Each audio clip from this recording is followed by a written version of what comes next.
E um ponto importantíssimo, que eu acho que as empresas falham demais em relação a isso, que é criar um endomarketing específico para inovação. Não adianta a gente inovar. Se quiser criar cultura, a gente precisa criar recorrência e a gente precisa comunicar isso internamente. Sem comunicação, a gente perde o poder inteiro da difusão da cultura. E sem essa cultura, de fato, a gente não consegue inovar, a não ser com o próprio departamento de inovação que vai buscar essas oportunidades e não a empresa inteira que poderia buscar isso de uma forma muito mais fluida.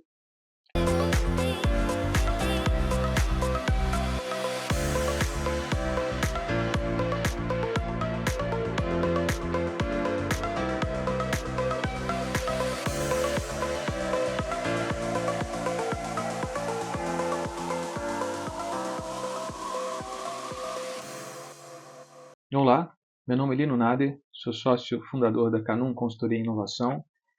Atuo como consultor de inovação desde 2007, são 20 anos quase de experiência, atuando em grandes empresas, grandes corporações, multinacionais.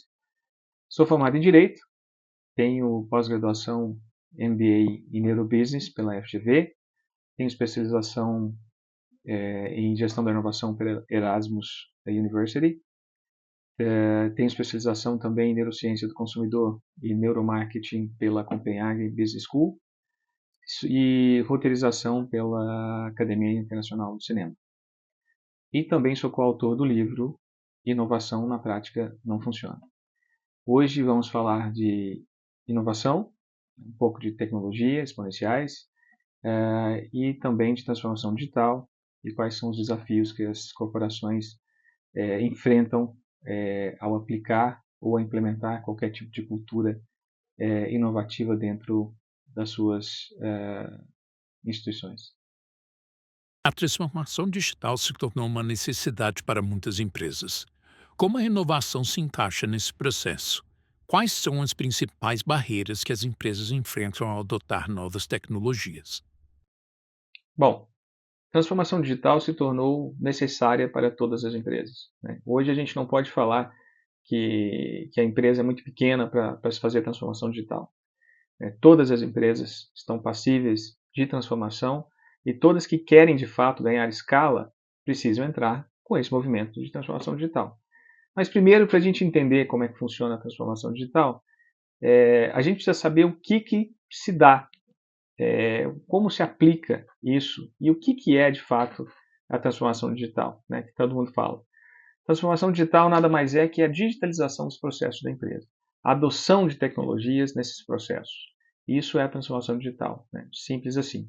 Então, como se dá essa transformação digital? Muitas pessoas entendem que é simplesmente plugar tecnologia, né? Então, existem várias tecnologias aí hoje que auxiliam nesse processo, né? Que podem apoiar esse processo.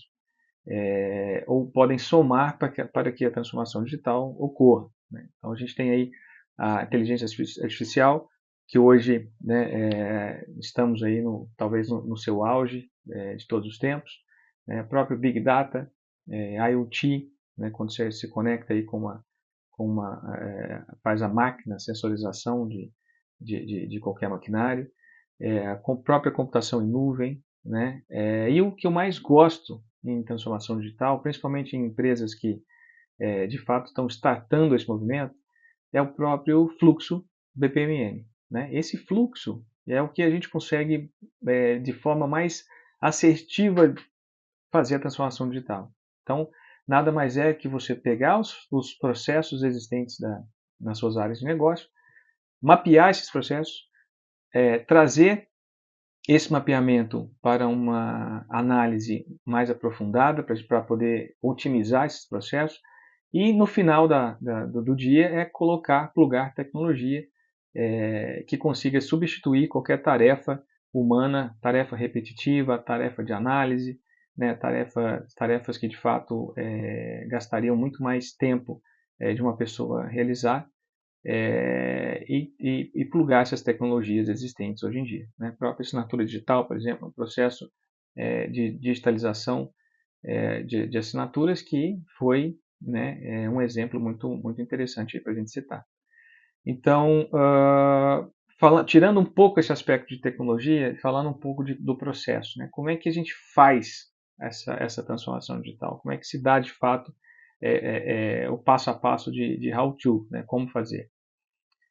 Primeiro passo, a gente tem que escolher as áreas de negócios que vão ser mapeadas, fazer um mapeamento orgânico disso, e esse mapeamento colocar pessoas dentro de uma sala, pelo menos os pontos principais, pontos focais que a gente entende que consegue ter a visão geral do plano, faz o passo a passo de todos esses processos, de como funciona, né, da onde vai para onde, quais as tomadas de decisão, quais alçadas que existem, quais tecnologias já existentes que estão precárias ou não, faz esse mapeamento geral, redesenha o processo de uma forma otimizada e depois pluga-se tecnologia, aplica tecnologia em cima desses processos. E aí, independentemente de qual o fluxo seja, ou em qual momento do fluxo essa tecnologia vai ser aplicada, a gente consegue otimizar através dessa tecnologia e trazer a famosa transformação digital para qualquer tipo de processo. Uma vez que a gente consegue essa reestruturação e esse mapeamento, nós temos que estruturar a coleta de dados disso tudo, né? Então, como é que a gente mede o que foi mudado? Antes estava de um jeito, né, passou a estar de outro, e essa mudança de cultura, ela precisa ser, não só de cultura, mas de tecnologia, ela precisa ser aplicada no dia a dia. E uma vez que a gente consegue plugar essa coleta de dados, né, identificar quais pontos precisam ser coletados, a gente traz isso para uma inteligência, ou seja, a gente monta os dashes de controle e uma vez que esses dashes estão montados de acordo com aquilo que a gente quer controlar, a gente já tem todo o processo já quase que concluído. Então, plugou, mapeou esses processos, plugou a tecnologia, entende quais seriam os dados importantes para serem coletados, estrutura, de certa forma, são os dashes de inteligência, BI, e ali você começa a medir todas as inconsistências ou consistências do processo e consegue criar um PDCA de melhoria contínua ao longo de todo o processo. Ou seja, o processo sempre tem espaço para melhora, sempre vai ter tecnologias mais avançadas que a gente pode otimizar esse processo e para isso a gente tem que ficar monitorando o tempo inteiro para não deixar passar, né, escapar nenhum tipo de melhoria em todo o processo. E aí vamos falar um pouquinho das barreiras, né? É muito interessante que todo esse processo a gente consegue já ter essa visão de plug de tecnologia, de mapeamento, ou seja, uma vez que a gente otimizou, já estamos medindo tudo isso, a gente passa para um processo de implementação. Como é que a gente implementa isso, né? Quais são as barreiras para a gente adotar essas novas tecnologias? Primeiro passo, a gente sempre se depara, uma vez que a gente já desenhou o processo, já está desenhado toda a solução, né? Já com as tecnologias, a gente vai para o mercado para poder buscar essas tecnologias e orçar essas tecnologias, né? Para ver quanto que ficaria um projeto. Todo projeto de inovação, de fato, ele é plugado em um BP, e esse BP precisa parar em pé. Então, o primeiro desafio que a gente tem em relação, a primeira barreira que a gente tem em relação a essas novas tecnologias, a adoção da nova tecnologia, é o preço. Então, dependendo da maturidade da tecnologia, a gente sempre vai esbarrar em preço. Se for uma tecnologia já bastante madura, que existem vários players já com essa solução no mercado, naturalmente essa tecnologia é um pouco mais barata. Mas se a gente está falando de tecnologia de ponta, de fronteira, né, e a gente quer já plugar a empresa já nesse movimento mais robusto, sempre existe um investimento, né, um CAPEX aí, em cima dessa transformação digital, que às vezes seria uma barreira. Tá? Essa é a primeira barreira que a gente identifica, porque ainda o ser humano muitas vezes pode ser mais barato, né, dependendo do processo. A segunda barreira que a gente consegue identificar é a resistência da mudança. Né? Então, não basta só a gente fazer a transformação digital em si e não mudar a mentalidade das pessoas. Então, a própria cultura da empresa, né? Ela já está enraizada naquele processo, daquela forma de fazer, e sempre existe a resistência à mudança, sempre existem as pessoas que de fato vão tentar boicotar, e a gente precisa entender que isso é normal e toma tempo para que essa mudança aconteça, tá? Toda mudança radical, ela é passível de boicote, então a gente brinca que as mudanças devem ser gradativas, e deve existir um período de teste, né, entre uma tecnologia e outra. A gente precisa realizar POCs para entender se esse conceito faz sentido. Então, tudo isso antes da gente fazer toda a interlocução da transformação digital.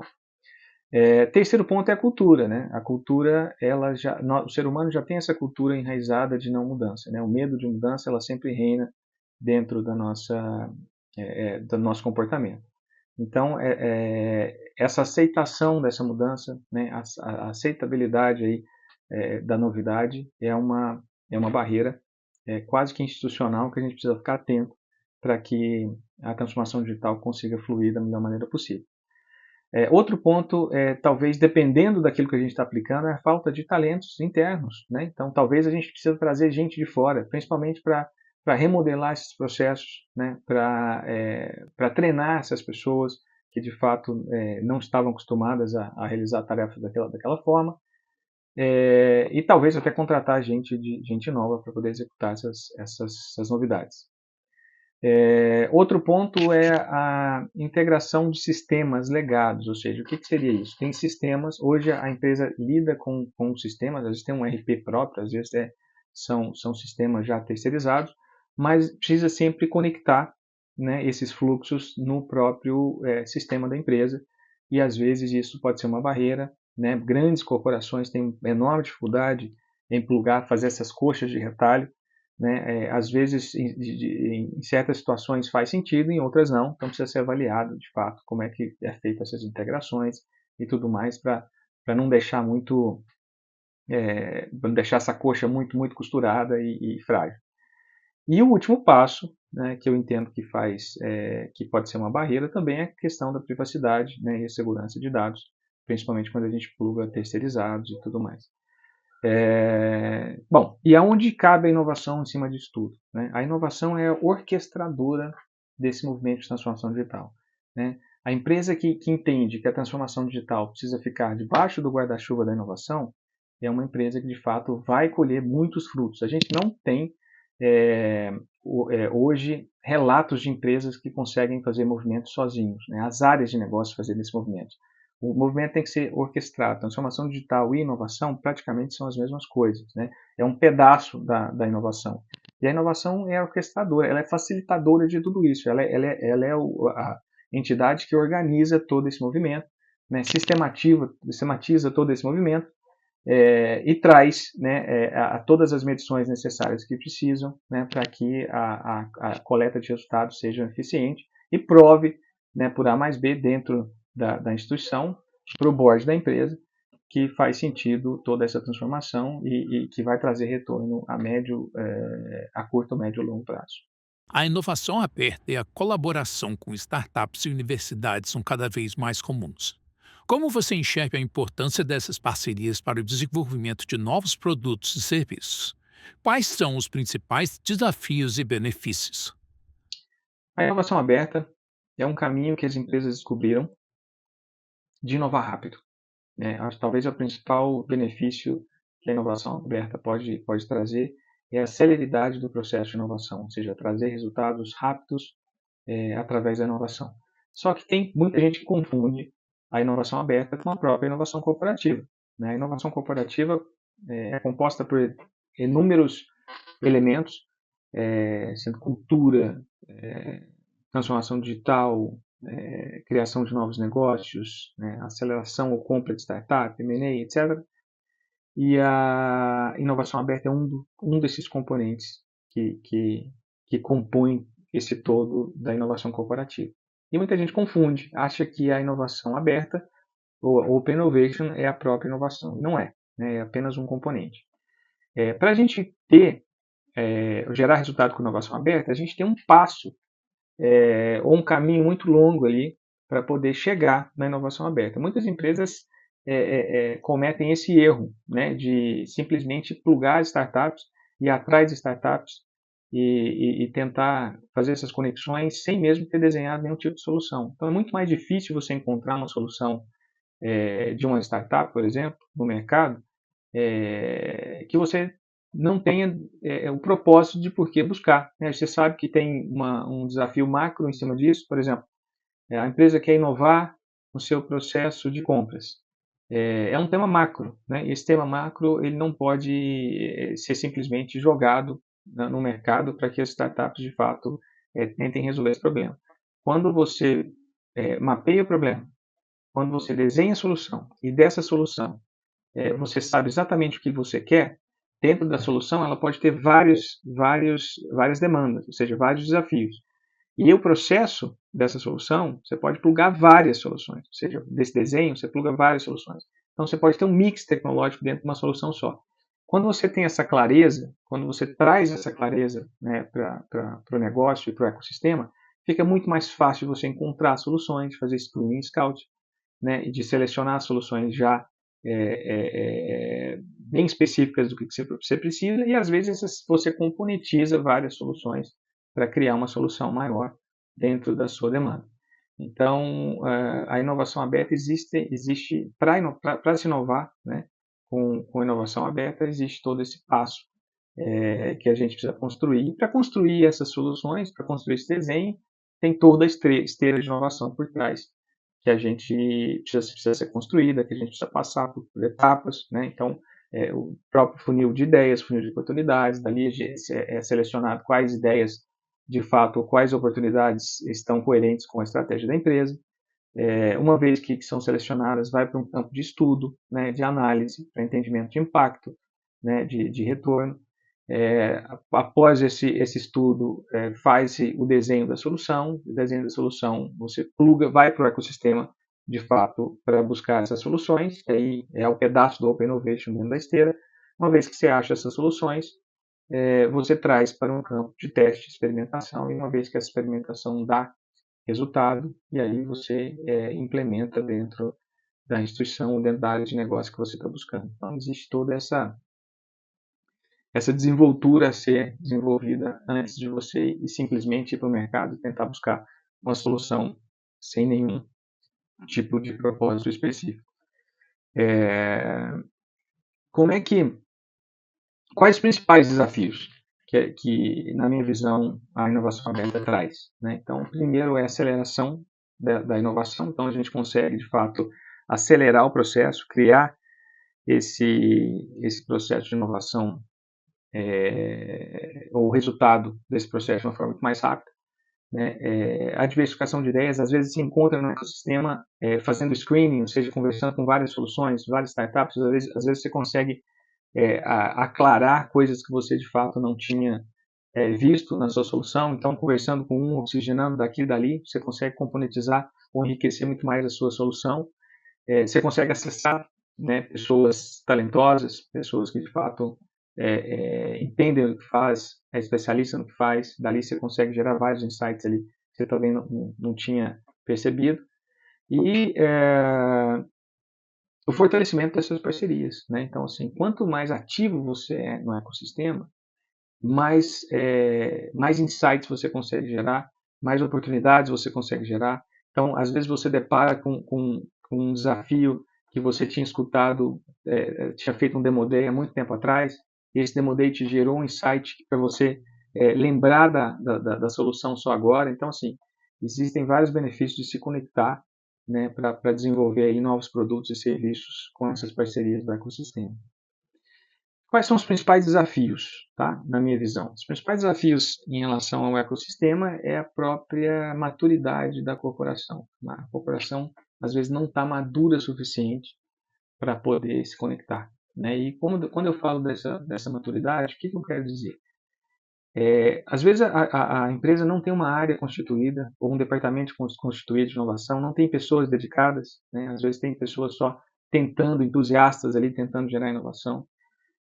Não tem esteira de projetos, né, esteira de inovação bem definida, não tem estratégia de inovação em consonância com a estratégia da empresa, não sabe nem o que quer gerar de resultado, né, em cima de tudo, simplesmente quer conectar por conectar. A falta de desenho da solução, que eu acabei de comentar também, né? Então, assim, isso prejudica muito encontrar soluções que sejam adequadas para aquilo que você está procurando. A busca de soluções maduras, né? Soluções que de fato vão conseguir atender. Então, o mercado hoje tem muita coisa suja também, então a gente tem que buscar soluções que de fato tenham robustez suficiente para atender a empresa, né, e não vai falir no meio do processo. Imagina que você contrata uma startup, uma solução que não é tão madura, que não foi testada, né, que não foi aprovada, e essa solução, de repente, essa startup não consegue se manter financeiramente e vai falir ao meio do processo. Então, é uma situação que são um dos desafios que a gente precisa enfrentar com a conexão dessas parcerias no ecossistema. A propriedade intelectual, né, o que acontece? Às vezes você está criando algo com um parceiro do ecossistema e essa propriedade intelectual deve ser dividida pelos dois, ou você precisa pagar, ou existe a dificuldade de entendimento entre as partes de quem seria a solução. Então, a gente precisa se atentar a isso também. E a própria burocracia da empresa, né? A burocracia da empresa faz com que o processo seja muito moroso. Então, uma vez que você lá conectou com o ecossistema, fez todo o desenho, conectou, já experimentou, testou, e você vai para aprovar, por exemplo, né, num conselho ou no núcleo de aprovação ali de projetos de inovação. O que vai acontecer?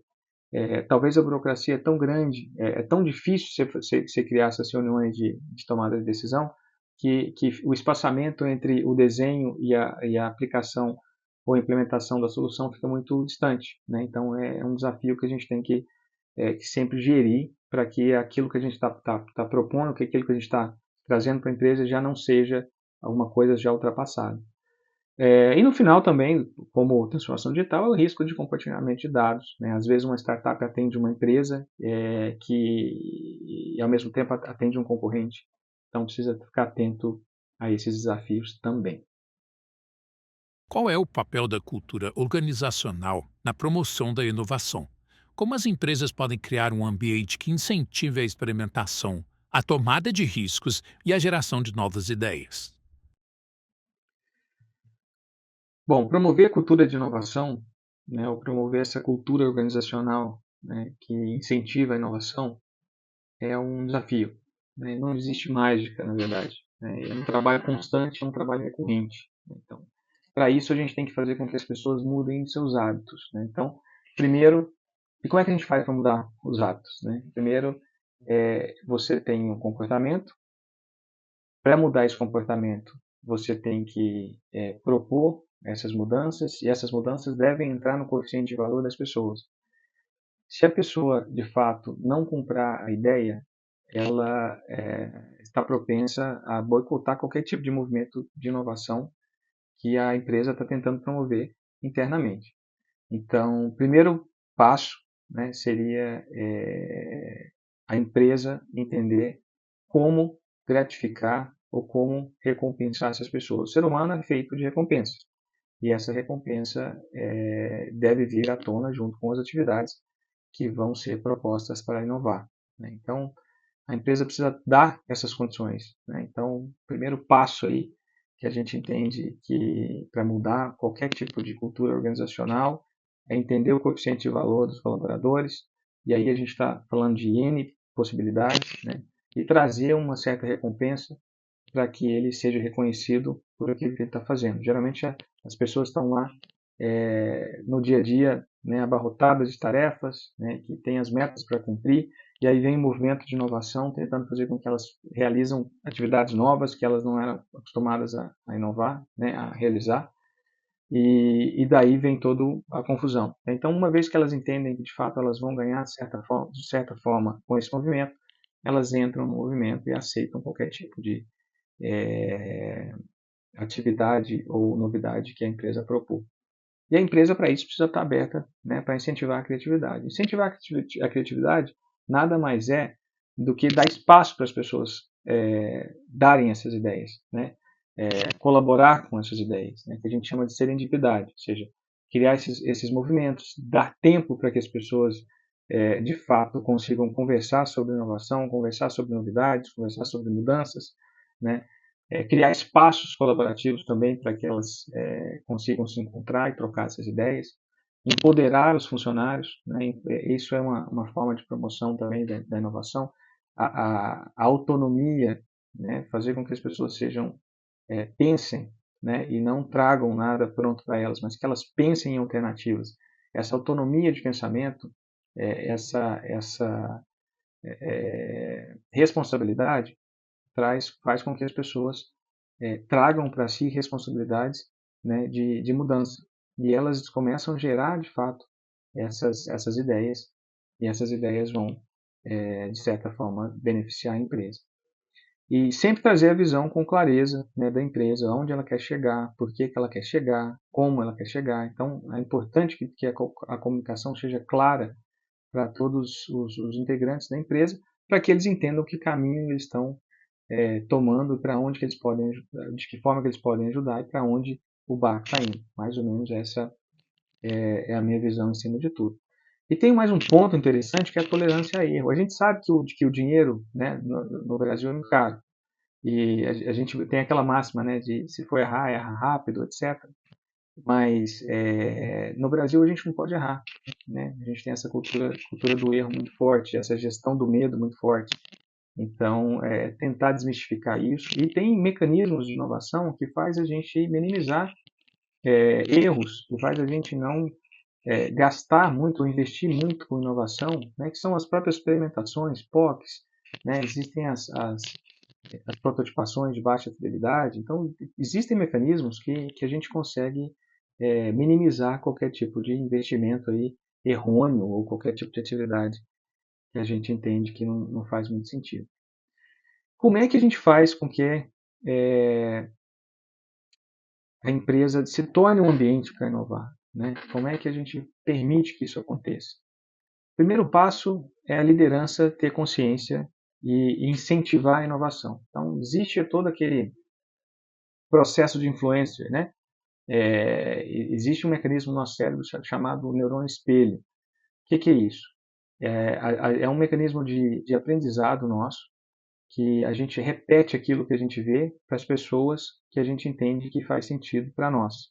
Então, uma vez que a liderança começa a executar, e não só falar, executar qualquer tipo de movimento ou de manobra de inovação, estando ali ativo nas comunicações, estando ali presente nas apresentações dos projetos, essas pessoas que de fato entendem que esse líder é de fato uma liderança ativa, uma liderança límbica, todos vão de fato copiar esse movimento, copiar esses gestos que ele está tomando, principalmente as atitudes e as atividades.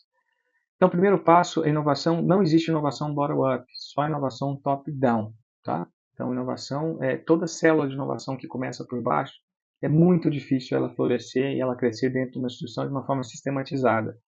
A inovação sempre é top-down e ela tem que ser tracionada pelos líderes, e os líderes devem ter a condição, né, e a sapiência de trabalhar em projetos de inovação. Segundo passo, para tornar um ambiente, né, agradável para florescer a inovação, é criar um canal de captura de ideias. Né? A captura de ideias é totalmente necessária. Então, seja por um aplicativo, seja por um Excel, seja por um formulário, a captura de ideias e transcender a responsabilidade da inovação e fazer com que elas permeiem todas as áreas de negócio é necessário para que a inovação floresça, a cultura de inovação floresça na corporação.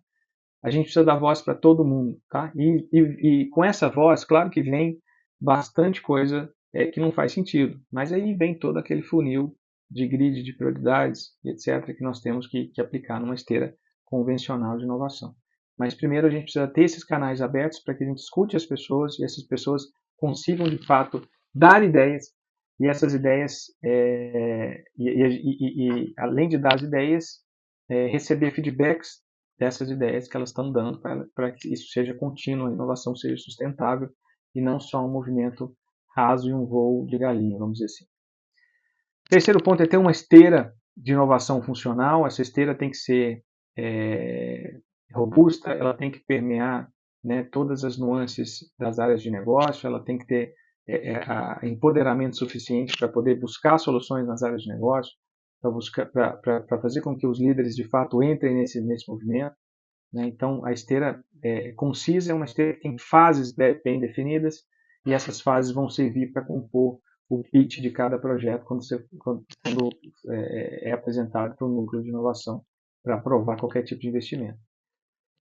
Outro ponto é estimular, criar um movimento educacional, né, que incentive as pessoas a estudarem, a entenderem sobre inovação, a entenderem sobre metodologias, processos de inovação, para que todos tenham ciência de como funciona. Né? Porque uma coisa é você falar que a empresa é inovadora, que está todo mundo inovando, outra coisa é você procedurar tudo isso e as pessoas entenderem em que fase está cada oportunidade ou cada iniciativa, e elas começam a entender o tempo das coisas. Né? Não existe mágica, mas existe o tempo das coisas acontecerem, e todos precisam estar cientes aí que existe um processo, e esse processo tem que ser difundido na empresa inteira. Outro ponto é criar espaço para experimentação. Eu já falei um pouco agora há pouco sobre isso, mas esses espaços são fundamentais para incentivar não só a criatividade, mas ter, de fato, uma sala que a gente consiga experimentar, trazer parceiros, fazer ideações, cocriações e etc. Né? Então, isso é de suma importância. O intercâmbio de departamentos, isso é muito importante também. Né? Então, fazer com que as pessoas entendam o funcionamento de outra área de negócio, isso é fundamental para que uns gerem insights para outro, e aí é onde que, de fato, acontece essa identidade. Criar um modelo de recompensa, né, o que eu comentei lá em cima, ter a clareza dos objetivos da empresa, que eu também já comentei, e um ponto importantíssimo, que eu acho que as empresas falham demais em relação a isso, que é criar um endomarketing específico para inovação. Não adianta a gente inovar. Se quiser criar cultura, a gente precisa criar recorrência e a gente precisa comunicar isso internamente. Sem comunicação, a gente perde o poder inteiro da difusão da cultura. E sem essa cultura, de fato, a gente não consegue inovar, a não ser com o próprio departamento de inovação que vai buscar essas oportunidades e não a empresa inteira que poderia buscar isso de uma forma muito mais fluida. Quais são as tecnologias disruptivas que você acredita que terão maior impacto nos próximos anos? E como as empresas podem se preparar para essa nova era? Falando um pouco de tecnologia, muitas pessoas talvez não acompanham esse movimento tecnológico. Né? Tem várias empresas que, de fato, esperam os concorrentes inovarem, né? E para depois inovar, para depois ir atrás. De certa forma, esses players vão gastar pouco menos aí, em relação ao investimento de inovação, mas sempre vão estar atrás. Né? Então, existe um sistema que a gente chama de jogar para ganhar ou jogar para não perder. Né? Então, as empresas que jogam para não perder são as empresas que sempre ficam em segundo lugar, e as empresas que jogam de fato para ganhar são aquelas que apostam em inovação, apostam em tecnologia, e essas tecnologias precisam ser acompanhadas de tempos em tempos para entender qual é a curva de maturidade, né, dessas tecnologias para que sejam de fato implementadas na empresa no momento certo, né, quando elas de fato estiverem maduras suficientes e estiverem acessíveis e com um preço talvez para o investimento adequado. Aqui a gente pode citar algumas tecnologias que de fato vão influenciar em várias empresas, né, vários nichos de mercado, né, como já está influenciando, já sim, inteligência artificial, não precisa nem falar, né, a IA generativa já veio com força total, né, e abriu a todas as pessoas testarem seu potencial.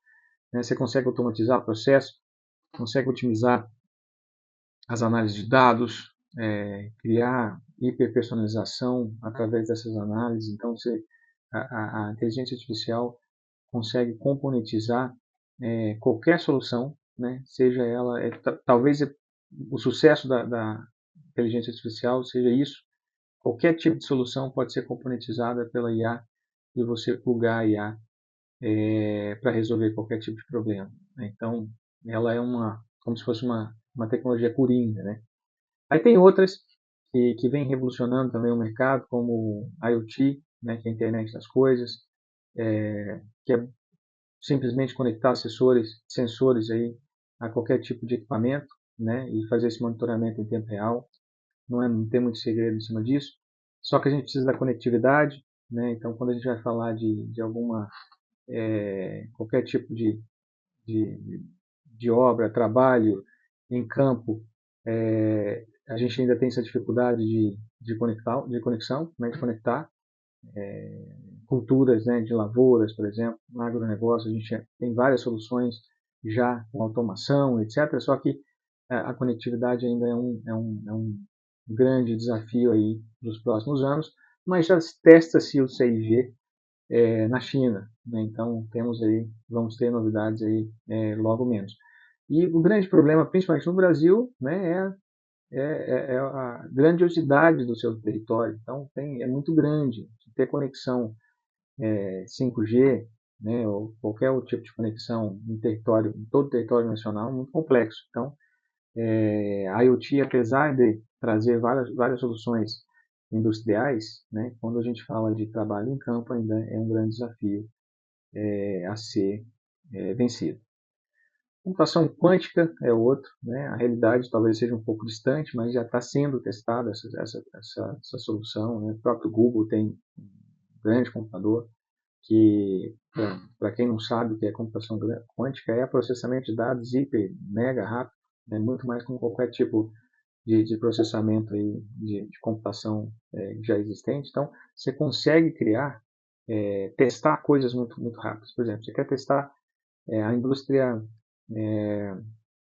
farmacêutica, quer testar uma possibilidade de combinação de formulação de remédio, por exemplo.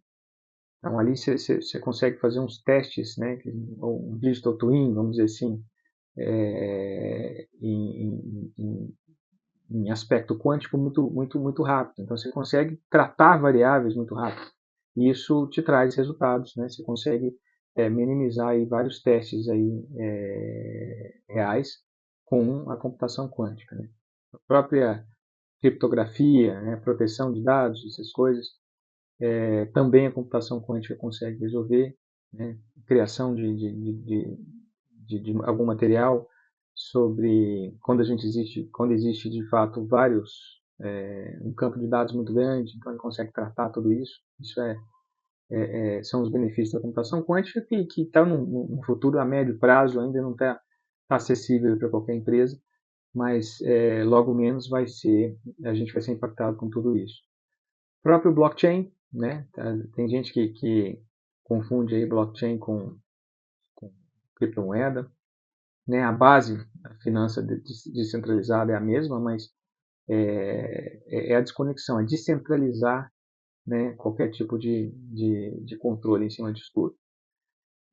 Supply chain pode ser afetado com isso, né? Você consegue ter uma rastreabilidade aplicando blockchain, né?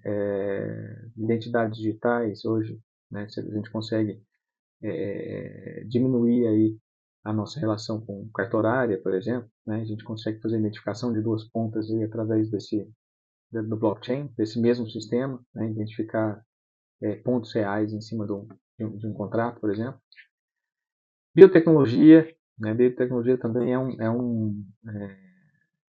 um campo muito forte, vai impactar a gente logo menos, né? Medicina personalizada, vamos dizer assim. Então, hoje existe o que a gente chama de CRISPR, né? Que é a edição genética. Então, você tem muito laboratório, muito cientista trabalhando com isso. Você conseguir editar geneticamente o DNA, por exemplo, para a gente não eliminar qualquer tipo de doença, câncer, etc. A bioimpressão, né, que é a impressão de órgãos. A impressão de órgãos está bastante robusto o movimento, né? Hoje já se cria em laboratório também algumas coisas, impressão de carne também, né, em laboratório. Terapia genética. Então existem aí movimentos também para que a gente nessa linha, né, de medicina que vão impactar aí também o nosso futuro. A própria realidade aumentada, né, realidade mista, que a gente chama, realidade virtual, né, que é usada muito mais para entretenimento, para educação. O varejo gosta muito, a gente chama de inovação de charme, né? É o que a Coca-Cola fez, por exemplo, na latinha de Coca com o ursinho aquele urso polar. Não sei se vocês chegaram a ver. E é usado bastante com treinamento corporativo também, principalmente para simular situações de perigo, né, numa indústria, maquinário, manuseio de maquinário, etc. Outra tecnologia também é a própria energia limpa, né, que é a energia renovável. E a gente veio uma evolução interessante aí com fotovoltaica, depois a eólica. Agora, nesse momento, nós estamos aí com o hidrogênio verde. E eu acho que o mais importante que vai impactar a gente de forma direta vai ser a condição de armazenamento das energias, né, as baterias novas que vão surgir e podem viabilizar aí, por exemplo, os carros elétricos, que hoje, na minha visão, não são viáveis, né, na sua integridade. E, por fim, a própria conectividade que eu comentei mais cedo, né, que é um grande desafio, mas são tecnologias que a gente está, de certa forma, aderindo, que vão evoluir ao longo do tempo. Principais desafios das empresas, né? Então, como é que a gente pode se precaver e preparar para essas tecnologias? Primeiro é ser uma antena, né? A empresa precisa estar ciente das tecnologias emergentes, do que está por vir. De uns 5 anos para cá, na minha visão, não teve grandes mudanças, tá? Todas essas tecnologias são tecnologias já, talvez bem faladas já são exaustivas, vamos dizer assim. Então, não tem muita novidade, né, nessas que eu falei. Claro que tecnologia, eu estou falando alguma coisa hoje, amanhã já tem outras que já estão vindo, mas o principal desafio da empresa é ficar atento a tudo que está acontecendo, né, a maturidade dessas tecnologias, o que se aplica dentro da empresa, o que se não aplica, né? Então, existem nichos de mercados que que certas tecnologias são mais bem aplicadas do que outras. Então, é muito mais se atentar ao que está por vir, fazer sessões, né, com o board da empresa, sessões de futurismo de tempos em tempos, né, para mostrar para o board da empresa como é que está funcionando o mercado tecnológico, quais são os desafios e como pode, de fato, trazer benefício para a empresa, e ter coragem, né, de implementar, testar alguma coisa que ainda, que talvez para a empresa seja constante absurdo aí, mas que para a inovação faz total sentido para deixar a empresa no modelo de vanguarda. Bom, gostaria de agradecer toda a equipe da Conexão OEC, convite maravilhoso aí para participar do podcast. Espero vocês tenham gostado aí do conteúdo. Espero participar de outros em breve. Muito obrigado. Sucesso a todos.